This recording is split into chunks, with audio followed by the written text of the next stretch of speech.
नमस्कार दोस्तों, आप सभी का आपके यूट्यूब चैनल गौतम स्टडी अड्डा पे बहुत बहुत स्वागत है। तो दोस्तों आज मैं आपके लिए विज्ञान के बार बार पूछे गए कुछ महत्वपूर्ण प्रश्न लेकर के आया हूं जो आपके एग्जाम में बार बार रिपीट हो रहे हैं। तो चलिए वीडियो को शुरू करते हैं। अगर आपको इस वीडियो का पीडीएफ भी चाहिए तो नीचे डिस्क्रिप्शन बॉक्स में पीडीएफ का लिंक दिया होगा, वहां से जाकर के आप पीडीएफ डाउनलोड कर सकते हैं। अगर आप लोग मेरे चैनल पर नए हैं तो प्लीज़ सब्सक्राइब जरूर कर दिएगा। सब्सक्राइब करने के बाद बेल आइकन आता है, बेल आइकन को और भी प्रेस जरूर कीजिएगा ताकि मेरे वीडियो का सारा नोटिफिकेशन आपको मिलते रहे। और इस यूट्यूब चैनल पे आपको मैथ, रीजनिंग, जीके, जीएस और करंट अफेयर्स 5 कंप्लीट होता है दोस्तों। तो चलिए क्वेश्चन नंबर 1 से स्टार्ट करते हैं। समसूत्री विभाजन के प्रारंभ होते ही कोशिका में निर्जलीकरण शुरू होने लगता है, उसे क्या कहते हैं? तो आपका आंसर हो जाएगा ऑप्शन सी, क्या कहते हैं? प्रोफेज। चलिए क्वेश्चन नंबर 2 है।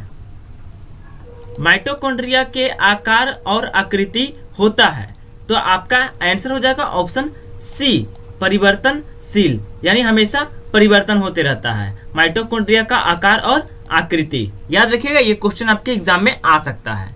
चलिए नेक्स्ट क्वेश्चन देख लेते हैं।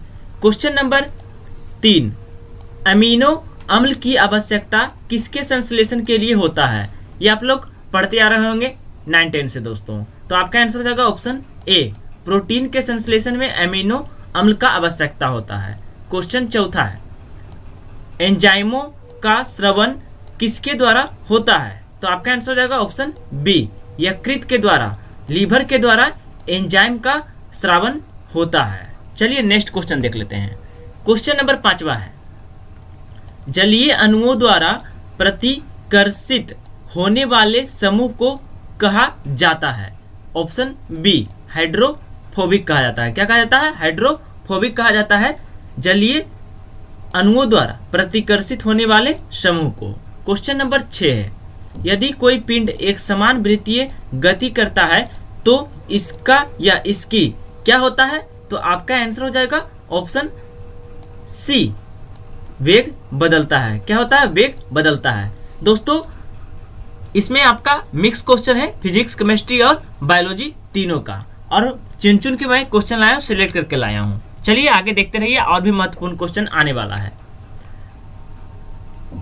क्वेश्चन नंबर 7 है, सोडियम का परमाणु द्रव्यमान संख्या होता है? तो आपका आंसर हो जाएगा ऑप्शन सी, 23। दोस्तों परमाणु संख्या होता है 11, मगर परमाणु द्रव्यमान जो होता है वो होता है 23, और सोडियम का जो सिंबल होता है Na होता है। क्वेश्चन नंबर 8, द्रव्य तापमापी की अपेक्षा गैस तापमापी अधिक संवेदी होती है क्योंकि गैस। तो आपका आंसर हो जाएगा ऑप्शन डी दोस्तों, गैस जो है द्रव में प्रसार का गुणांक अधिक होता है। चलिए नेक्स्ट क्वेश्चन की ओर चलते हैं। क्वेश्चन नंबर 9 है, राष्ट्रीय पौधा संरक्षण एवं प्रशिक्षण संस्थान कहाँ स्थित है? तो आपका आंसर हो जाएगा ऑप्शन डी दोस्तों, हैदराबाद। दोस्तों हैदराबाद में आपका राष्ट्रीय पौधा संरक्षण एवं प्रशिक्षण संस्थान स्थित है। क्वेश्चन नंबर 10 है, एरोमेटिक यौगिक के जन्मदाता मानते हैं? तो आपका आंसर हो जाएगा ऑप्शन बी, बेंजीन। चलिए नेक्स्ट क्वेश्चन देख लेते हैं। क्वेश्चन नंबर 11 है, प्याज का वैज्ञानिक नाम क्या होता है? तो आपका आंसर हो जाएगा ऑप्शन बी दोस्तों, एलियम सेपा। एलियम सेपा प्याज का वैज्ञानिक नाम है। और ऑप्शन में है दोस्तों ब्रेसिका रापा, जो कि फील्ड मस्टर्ड यानी सरसों का वैज्ञानिक नाम है।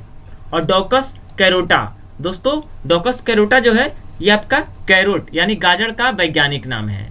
और मूसा पैराडिसियाका, मूसा पैराडिसियाका जो है वो केला का वैज्ञानिक नाम है।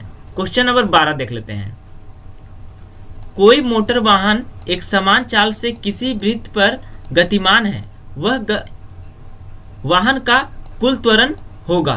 तो आपका आंसर हो जाएगा ऑप्शन ए, वृत्त के केंद्र की ओर। वाहन का जो कुल त्वरण होगा वो वृत्त के केंद्र की ओर होगा यदि कोई मोटर वाहन एक समान चाल से किसी वृत्ताकार गति में गतिमान है तो। चलिए नेक्स्ट क्वेश्चन देख लेते हैं। क्वेश्चन नंबर 13 है, जब चाकू को पत्थर पर रगड़ा जाता है तब यांत्रिक ऊर्जा किस ऊर्जा में बदल जाता है? तो आपका आंसर हो जाएगा ऑप्शन ए, जब आप लोग चाकू को पत्थर पर रगड़िएगा तो यांत्रिक ऊर्जा जो है उष्मा ऊर्जा में बदल जाएगा। चलिए क्वेश्चन नंबर 14 देख लेते हैं।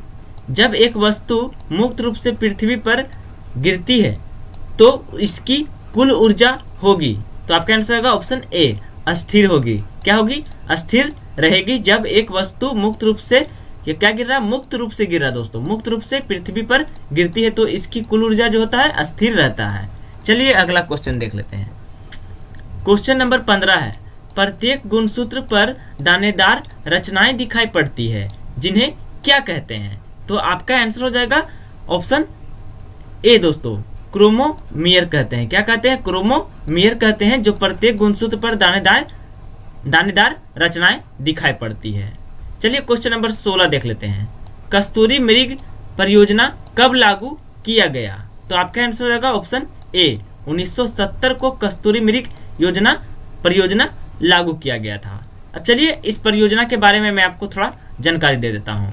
तो दोस्तों, भारत सरकार ने वर्ष 1970 में international union for conservation of nature IUCN के सहयोग से उत्तराखंड के केदारनाथ अभ्यारण्य में कस्तूरी मृग परियोजना शुरू की थी। चलिए अगला क्वेश्चन देख लेते हैं। क्वेश्चन नंबर 17 है, सबसे कमजोर बल है। दोस्तों, वह बल जो सबसे कमजोर है, तो आपका आंसर होगा ऑप्शन बी, गुरुत्वाकर्षण बल जो है इन सभी बलों में सबसे कमजोर है। क्वेश्चन नंबर 18 है, रेडियोधर्मी पदार्थों के नाभिकों के विखंडन अथवा संलयन के फलस्वरूप मुक्त हुई ऊर्जा को कहते हैं।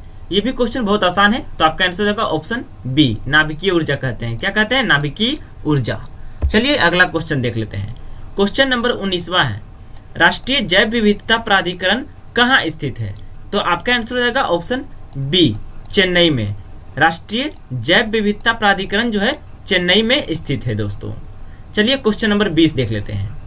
आधुनिक आवर्त सारणी में धातुओं को कहां पर रखा गया है? याद रखिएगा, ध्यान दीजिएगा, धातुओं को कहां पर रखा गया है? धातुओं को।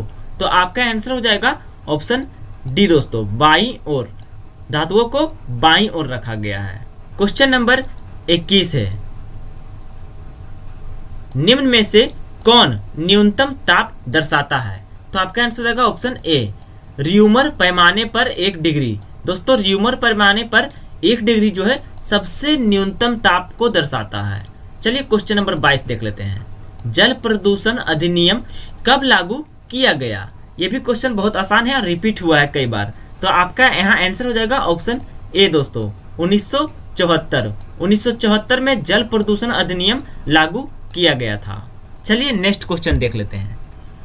क्वेश्चन नंबर 23 है, आधुनिक आवर्त सारणी में निम्नलिखित में से कौन से आवर्त में अधातुओं की संख्या अधिकतम है? दोस्तों यहाँ देख लीजिएगा, अधातुओं की संख्या कौन से आवर्त में अधातुओं की संख्या अधिकतम है आवर्त सारणी में?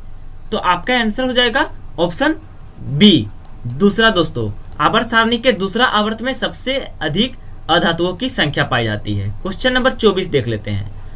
आधुनिक आवर्त सारणी के 5वें आवर्त में तत्वों की संख्या होती है। ये क्वेश्चन पहले भी वीडियो में आ चुका है। आधुनिक आवर्त सारणी के 5वें आवर्त में तत्वों की संख्या कितनी होती है? तो आपका आंसर हो जाएगा ऑप्शन बी, 18 दोस्तों। जो मैंने पीरियोडिक टेबल का जो वीडियो लाया था उसमें ये क्वेश्चन थे दोस्तों। और आधुनिक आवर्त सारणी का प्रतिपादन किसने किया था? मोसले ने किया था, परमाणु संख्या के आधार पर। चलिए अगला क्वेश्चन देख लेते हैं। क्वेश्चन नंबर 25 है, निम्नलिखित में से क्या पानी में अघुलनशील है? क्या है? अघुलनशील है। तो आपका आंसर हो जाएगा ऑप्शन डी, कैल्शियम कार्बोनेट जो है वो पानी में अघुलनशील होता है। चलिए क्वेश्चन नंबर 26 देख लेते हैं। निम्न में से किस समूह के जीवों का डूबने से हुई मृत्यु का पता लगाने में महत्व है? तो आपका आंसर हो जाएगा ऑप्शन सी, डाइटम का। दोस्तों, डाइटम का प्रयोग किया जाता है डूबने से हुई मृत्यु का पता लगाने के लिए। चलिए अगला क्वेश्चन देख लेते हैं।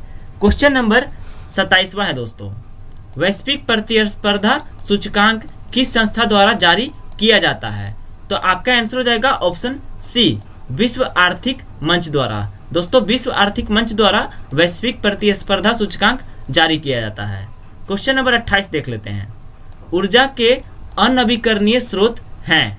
तो आपका आंसर हो जाएगा ऑप्शन डी, प्राकृतिक गैस। दोस्तों ऊर्जा के अनवीकरणीय स्रोत है दोस्तों, जो कि कभी भी समाप्त हो सकता है, जिसे हम पुनः उपयोग नहीं कर सकते हैं, अनवीकरणीय कहलाता है। जिसे हम निरंतर उपयोग कर सकते हैं, जैसे कि सौर ऊर्जा, ज्वार ऊर्जा, जैव ईंधन, ये सभी नवीकरणीय हैं। चलिए अगला क्वेश्चन देख लेते हैं। क्वेश्चन नंबर 29 है, यूरेनियम के खोजकर्ता कौन है? तो दोस्तों यहाँ यूरेनियम का बात आता है, तो आपका आंसर हो जाएगा ऑप्शन ए दोस्तों, क्लेप्रोथ। क्लेप्रोथ जो है यूरेनियम के खोजकर्ता हैं दोस्तों, और मैरी क्यूरी रेडियम के खोजकर्ता हैं।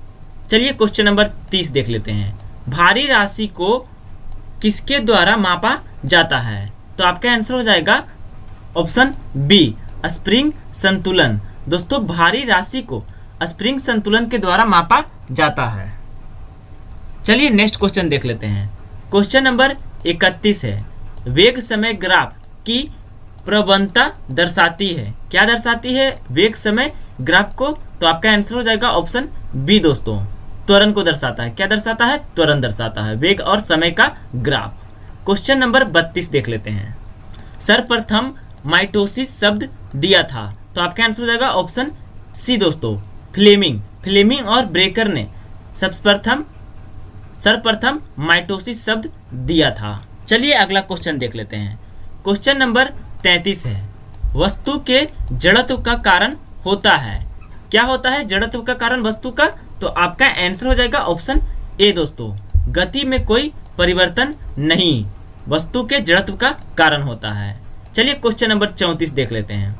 Electron volt. दोस्तों एक इलेक्ट्रॉन वोल्ट बराबर कितना होता है? तो आप लोग पढ़े होंगे 9-10 में, ऑप्शन डी दोस्तों, 1.6 गुना 10⁻19 दोस्तों, 1.6 गुना 10⁻19 जूल होता है एक इलेक्ट्रॉन वोल्ट के बराबर।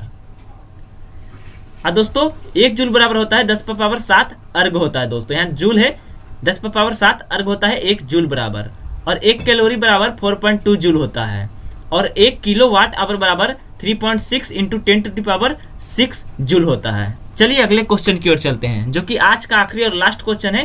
क्वेश्चन नंबर 35, दाएं नीले से अशुद्ध रक्त फेफड़े तक पहुंचाया जाता है, किसके द्वारा? तो आपका आंसर हो जाएगा ऑप्शन बी, फुफ्फुसीय धमनी। फुफ्फुसीय धमनी के द्वारा दाएं नीले से अशुद्ध रक्त फेफड़े तक पहुंचाया जाता है। तो दोस्तों यहाँ आपका सारा क्वेश्चन समाप्त हो जाता है। वीडियो कैसा लगा कमेंट जरूर कीजिएगा।